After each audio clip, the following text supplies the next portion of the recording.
With the good news coming out of Pakistan recently, the story goes that God himself showed up at the White House and wanted to congratulate the American president for his tremendous feat. And he says, President Obama, your first 2 years have left some to be desired by many accounts, but you've done a tremendous thing here. So I'm going to grant you one wish, whatever you want, to better the state of the world. Go ahead and pick it. So the president thinks and he says, well, God, I would like you to help me resolve the Israeli-Palestinian issue. That would be a tremendous thing. And God says, it's complicated. I mean, Hamas and Fatah have now signed a temporary agreement, but you have the settlements, you have disputed land, they want to destroy Israel. I mean, it's very, very complicated. Mr. President, you're going to have to pick another one. Give me a pass. Now, even God, for me, that's a tall order. So Obama thinks and he says, well, how about a free, democratic, and reconstructed Cuba? God thinks, let me see that map of Palestine again. All right. I have to keep up with Andy in the humor. As the only attorney here among all these engineers, I'm a little bit nervous, but so bear with me. I was asked to speak on the legal aspects of infrastructure redevelopment. And obviously, the legal aspect of that is as important as any of the other aspects. The restoration of the rule of law to a future Cuba is vital and really a precondition for the reconstruction of infrastructure. The infrastructure field is not exempt from the same exigencies that will require Cuba to restore a predictable, stable rule of law that will incentivize the massive new investment that will be necessary to reverse half a century of totalitarian darkness in the infrastructure field as well as all the other fields. This will be a challenge, and not only do you need to attract that investment, but then you need to set up a level playing field that will encourage competition, will discourage illegal or unethical behavior, and will allow market forces to play a positive role in this reconstruction. One of the key, perhaps the key underpinning of this type of structure, some of you have heard me speak about this before, is property rights. It will be impossible, for example, to build roads, to build dams, to build bridges, to restore structures unless there is a workable system of property rights.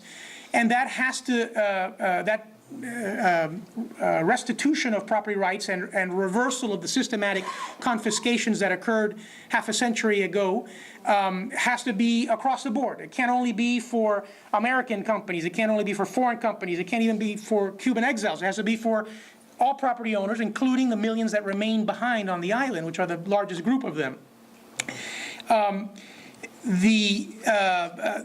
When you think about the extent of infrastructure development, you need to think about not only plattings, rights of ways, reservations, easements for the construction of roads, highways, aqueducts, sewer systems, sanitation systems, power plants, telecommunications and internet facilities, fiber optic cables, data storage, maritime ports, inland ports, airports, railways, all of the attendant support structures. All of this has to be built, leased, auctioned off, bid for. It's a tremendous undertaking. And there no doubt will be a role for public-private partnerships to magnify the scarce amount of resources and allow the Cuban government to work with the private sector to hasten the development of this infrastructure system as quickly and as effectively as possible. The Cuban government throughout the past several decades has embarked on all kinds of, many would say, pseudo-scientific experiments. Rivers have been dammed, areas have been flooded, often without any scientific basis.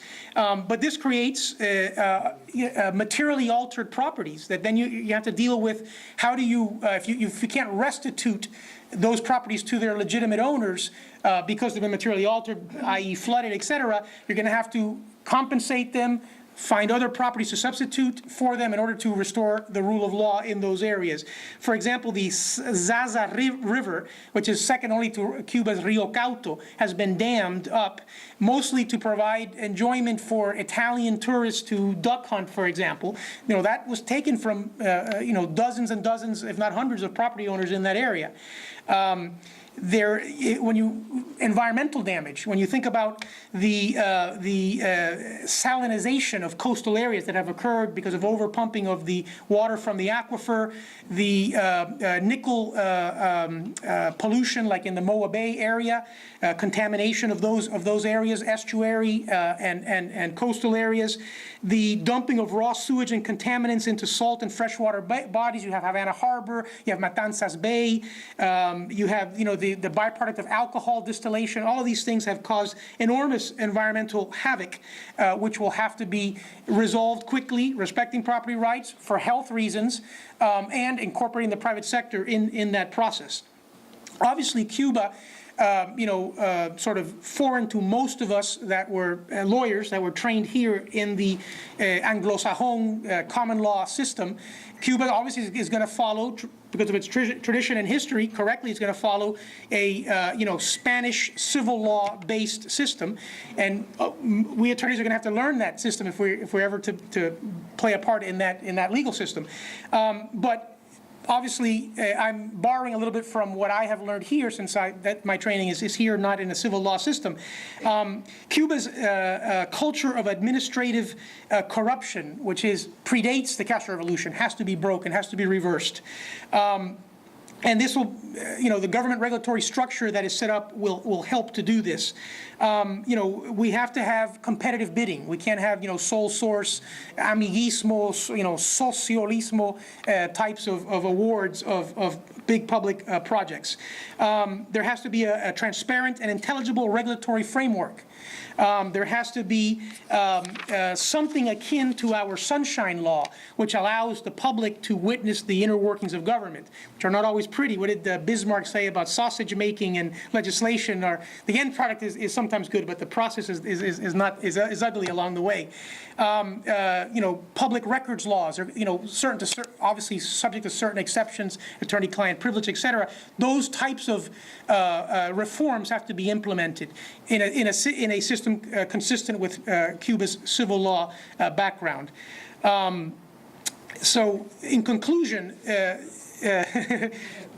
Jerry's favorite words, in conclusion, the legal aspects of incentivizing and regulating the development and redevelopment of Cuba's varied infrastructure needs as a crucial element to its transition to democracy must be carefully considered by policymakers and be essentially based upon the transcendent principles of stability, predictability, market incentives, transparency, property rights, and effective limited government. I hope you have some good questions for me later. Thank you very much.